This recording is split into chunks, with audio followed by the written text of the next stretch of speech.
Personally, I believe that there isn't a way that humanity can survive on this planet, and only on this planet, without.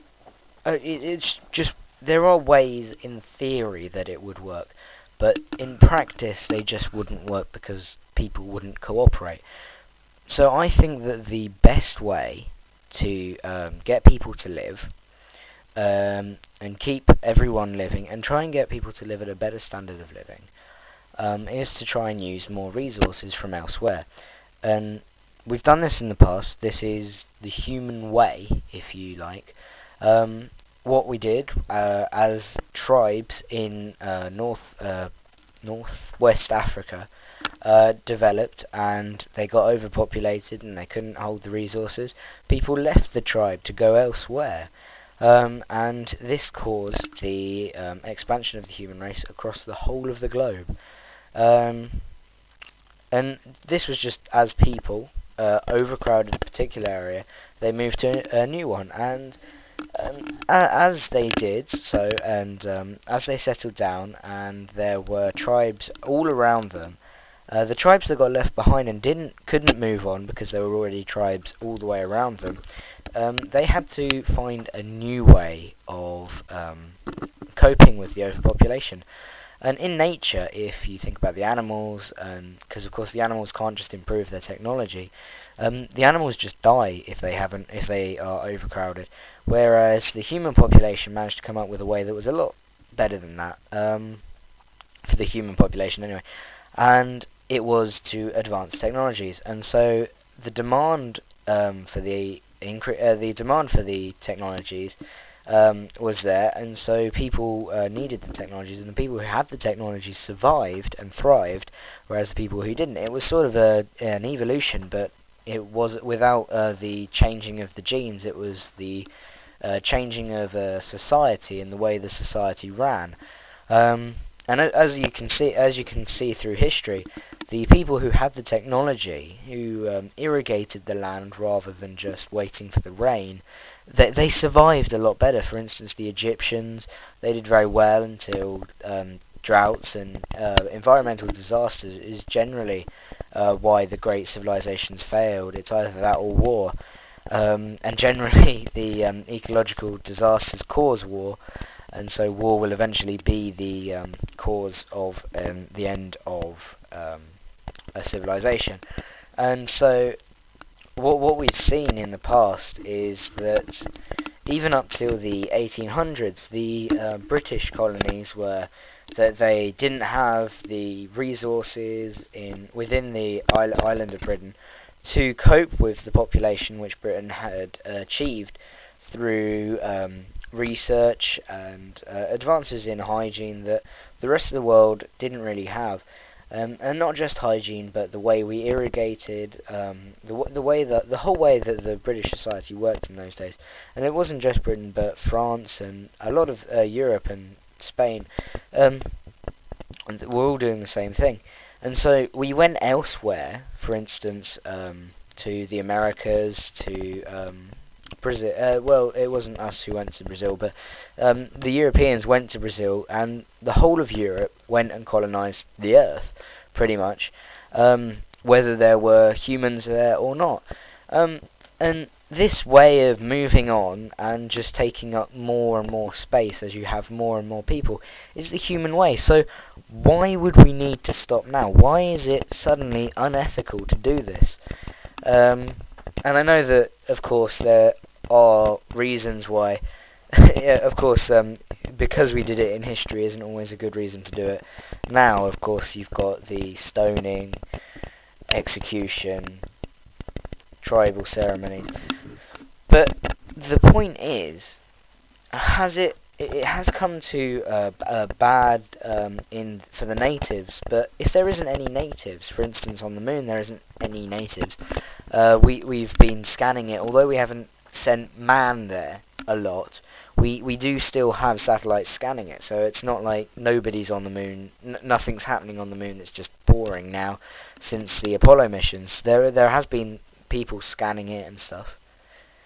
And And I think that people who say that the moon shouldn't be colonized, I think that they don't really have any very, very good reasons that outweigh the potential benefits of the whole world benefiting from the trade with the moon and expanding the human population. Um, John Lewis, a planetary scientist at the University of Arizona, um, worked out that if we were to use all of the C-type asteroids in the asteroid belt, and he didn't include energy into the equation, but he did say that if you were to get, he did include the resources needed to produce enough solar cells to get the energy from the sun. He said that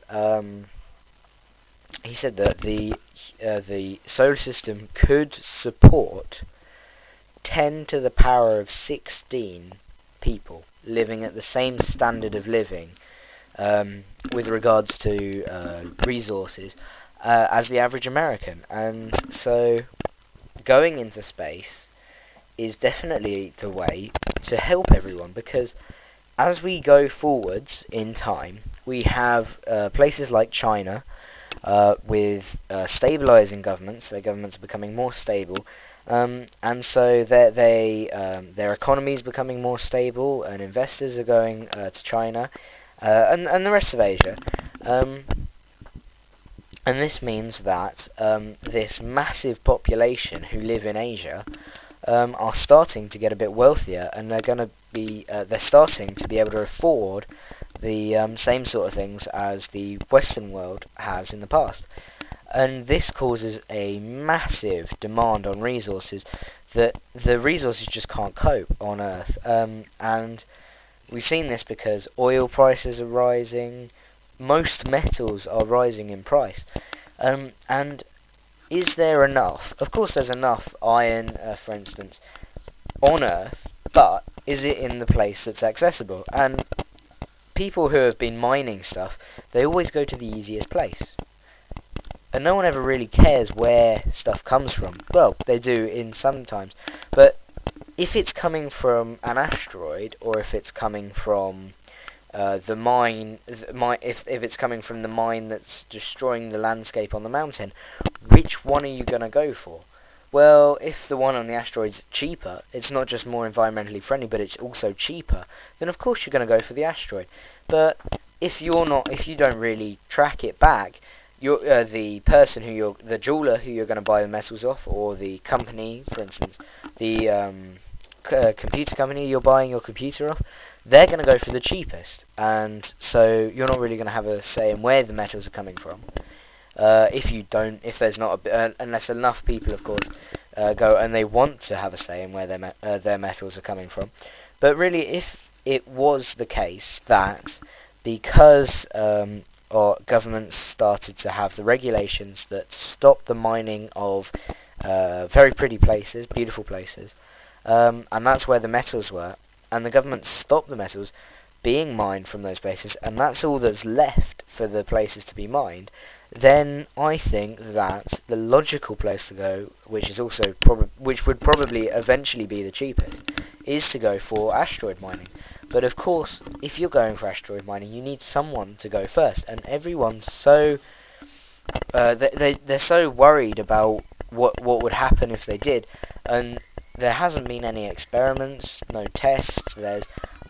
It's the complete unknown, the asteroid mining, and so it would take one company to be successful out there, and everyone would start doing it. For instance, the helium-3 mining on the moon, which it takes one company to do, and it's so economically profitable in the long run, as well as perhaps the short run, that I think that it only takes one company to go up there to bring back the helium-3. And of course the helium-3 wouldn't have that much value to begin with, but of course they sell it to the fusion reactors, which would create masses of energy from it. It would take 6 tons of helium-3 from the moon, or wherever, but the closest source to it is on the moon, to fuel the whole of the British Isles for a day. 6 tons. It takes millions of tons of oil to do that. Millions. And it takes 6 tons of helium-3, and that would be replacing everything. And so, of course, if you go through this, it would have an economic value of massive amounts. And so it is economically viable, but of course it takes one person to do it. This has only ever been going to the moon has only ever been done by governments before, and that's because of the massive capital costs, the startup costs involved in producing the spaceships to go there, getting the moon base, getting the equipment up there. But once you've got the equipment up there, it's all plain sailing. For instance, getting back, all you need is just to jet off from the moon.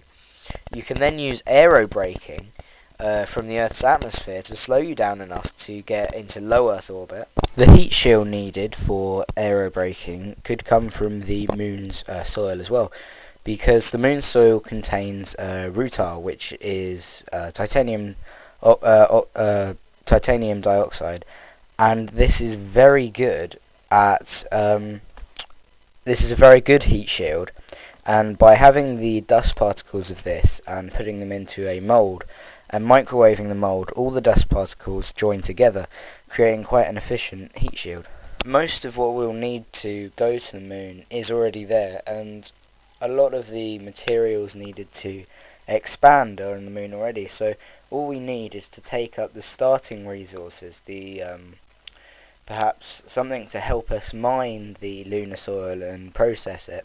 But once we've done that, we can use the lunar soil to build, because it contains a lot of iron, and iron is actually a byproduct of the production of oxygen from lunar soil. And you also get helium-3, which can be used for fusion here on Earth and clean energy. But if we were to start producing stuff on the moon, then it would eventually, after we've started producing quite a bit, it would eventually become a lot cheaper to build spacecraft on the moon and launch them off the moon, rather than build them here on Earth. And that would be because the moon has less gravity. And so to escape the moon's gravity, you can build a lot larger ships. And a lot larger ships means that you can build, and well, not just larger, but also heavier. So you can build, you could perhaps, if you needed to, put lead shields around the spacecraft, and it would still only weigh as much as a normal spacecraft on Earth because of the lack of gravity. Although lead shields would then become a problem at your destination. For shielding in space, of course, we have the magnetosphere of the Earth to shield us in low Earth orbit and the orbit here. But if we were to go outside of this magnetosphere, then we would be able to quite easily create our own magnetosphere, which, although being smaller so that it only goes around the spacecraft, we could create it so that it's powerful enough to protect us from the cosmic rays.